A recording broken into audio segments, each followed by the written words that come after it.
Mahakama ya kijeshi mjini Kinshasa, Jamhuri ya Kidemokrasia ya Kongo, imehukumu kifo rais wa zamani Joseph Kabila kwa makosa ya uhaini, uhalifu wa kivita na uhalifu dhidi ya ubinadamu.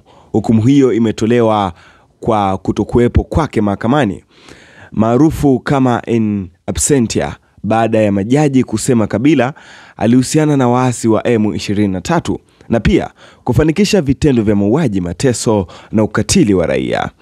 Zaidi ya hukumu ya kifo, mahakama pia imeamuru Kabila kulipa fidia kubwa kwa serikali ya kidemokrasia ya Kongo pamoja na waathirika wa uhalifu huo. Hata hivyo, haijabainika wazi iwapo hukumu hiyo itatekelezwa, kwani rais huyo wa zamani hayupo nchini.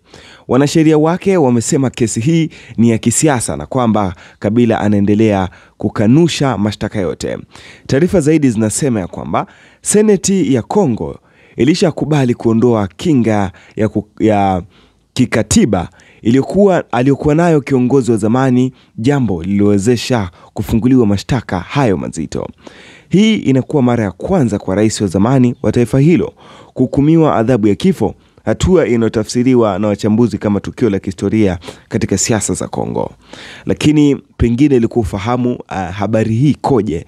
Njoni kuchambulia kwa kina vitu ambavyo vimemfanya mpaka rais huyu Joseph Kabila, rais wa zamani wa demokrasia nchini huko Kongo, Joseph Kabila, kuhukumiwa kifo imefanywa rasmi, ikiwa hizi hapa ni baadhi ya sababu pamoja na muhtasari, ambapo inasemekana kwa kile ambacho bado hakijathibitika kabisa.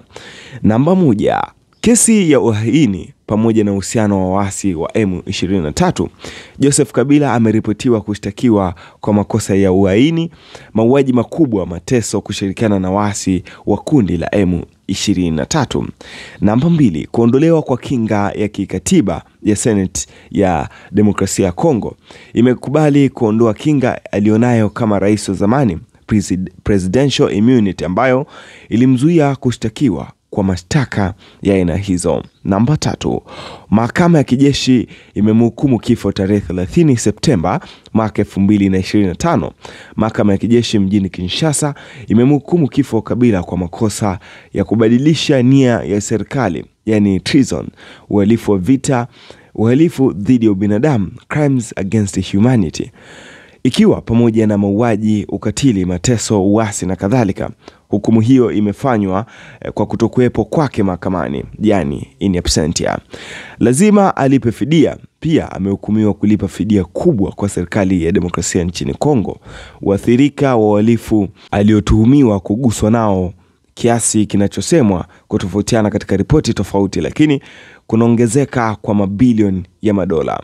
Masuala ambayo bado hayajabainika yanahitaji kuthibitishwa. Namba 1, kutekelezwa kwa hukumu. Kwa kuwa hukumu imefanywa bila yeye kuwepo, yani in absentia, bado haijulikani kama itatekelezwa na kama atakamatwa au la. Utetezi wake, Kabila amekanusha tuhuma nyingi na amelaani mtu ama mahakama kuwa na vizingiti vya kisiasa. Pia kuna madai kuwa mahakama zinaendelea kwa utaratibu ambao baadhi ya watu wanasema haukuwa huru kabisa.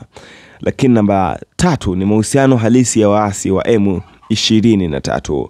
Uchunguzi unahusisha ushahidi mbalimbali ambao serikali ya sasa inasema inaonyesha Kabila kushirikiana na kundi la M23, lakini bado kuna hoja kuhusu uhalali na usahihi wa ushahidi huo, na kama ushahidi huo umebainika kikamilifu kwa mujibu wa sheria na taratibu.